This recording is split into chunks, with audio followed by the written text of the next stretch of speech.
जो गलत है वो हमारा सेट हो जाता है और उसे हम उत्तर दे आते हैं, जबकि उस उत्तर गलत होता है। जो मैंने एक शब्द इस्तेमाल किया कि एग्जामिनर बड़ी कुत्ती चीज हो गया आज के समय में, मतलब बहुत तेज तर्रार हो गया है। उसका कारण ये है कि मैंने एक में नहीं बहुत सारे ऐसे सवालों में ऐसा पाया है कि उत्तर आ रहा है 6.3, 5, 8, 4, 9, 7 ऐसे कुछ करके आंसर आ रहा है और उसने ऑप्शन में लिख रखा है 6.3।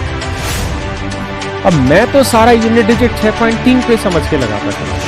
मेरी बात बहुत ध्यान से समझिए, हम केवल आज ही ये चीज डिस्कस कर रहे हैं, उसके बाद जब हम सीधा एक बार ट्रेन चलाना शुरू करेंगे तो फिर रुकेंगे, है ना, तो फिर हम इधर उधर भटकेंगे।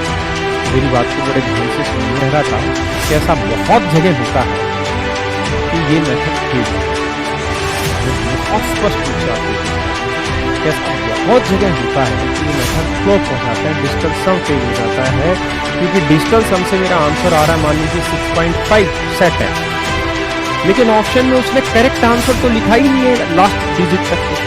उसने तो इतना बड़ा आंसर ऑप्शन में लिखा ही नहीं है, उसने उठा के 6.3 लिख दिया या 6.4 लिख दिया। मेरी बात समझ रहे हैं ना? तो वहां पे ऑप्शन से जाने पे ऑप्शन हम डिजिटल सम क्या पकड़ेंगे, हम तो अंकों का योग देखेंगे ना। अगर पूरा आंसर लिखा रहता है डेसिमल में तब तो मैं योग निकाल के और फिर उसके हिसाब से डिजिटल सम से सेट कर देता या यूनिट डिजिट से सेट करता या और जो जो उसमें कॉन्सेप्ट लग रहे होते हैं उसके साथ सेट करता। लेकिन यहाँ पर ऐसा नहीं है और बहुत सारी जगह नहीं, बहुत ही ज्यादा जगह मेथड फ्लॉप होता है। और मैंने इस पूरे एक हफ्ते में ये सारी चीजें महसूस की कि ऐसी ऐसी गलतियां बच्चे से हो रही है। बच्चा अपने आप में बहुत चतुर होता है और टीचर ही वो चतुराई उसको देता है कि कैसे सवाल ना आते हुए भी आप इसे 1 सेकंड में सोल्व कर दें, लेकिन कई बार वो 1 सेकंड में जो सोल्व किया हुआ सवाल है वो आपकी तरफ से बिल्कुल सही उत्तर है, टीचर की तरफ से बिल्कुल सही उत्तर है, लेकिन पेपर में वो गलत उत्तर है। कारण क्या है कि जब भी वो ऑप्शन में एक्यूरेट आंसर ना देखे और बिना अप्रोक्सीमेट बोले अप्रोक्सीमेट वैल्यू देता है, और एसएससी ऐसा कर ही देती है। तो मैं इन सारी बातों को ध्यान में रखते हुए आगे बढ़ रहा हूं और मैं आपको पहले ही दिन से ये बात क्लियर कर दे रहा हूं मेरे बच्चों कि ये जरूरी नहीं है कि हर सवाल में हम ये अप्रोच अपनाएं।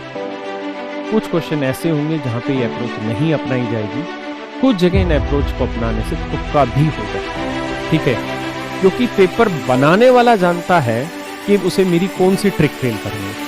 तो जो वो मेरी ट्रिक फेल करना चाहता है वो फेल कर देगा, क्योंकि उसको ड्राफ्ट करना, क्वेश्चन को ड्राफ्ट किसी भी तरीके से करना है। लेकिन घबराने की जरूरत नहीं है।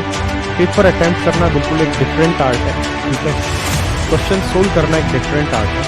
यहाँ पे जो हम सीखेंगे वो क्वेश्चन अटेम्प्ट करने वाली आर्ट सीखेंगे, लेकिन क्वेश्चन अटेम्प्ट करने वाली आर्ट के लिए आपको इतनी बहुत सारी चीजों का ज्ञान होना चाहिए। एक बात और भी ध्यान दीजिएगा, जो मैंने अभी समझाया कि कुछ चैप्टर ऐसे हैं जिनमें बहुत ज़्यादा तंत्र होता नहीं है, बहुत ज़्यादा वजन होता नहीं है, बहुत आसान से चैप्टर होते हैं और उनमें से एक चैप्टर है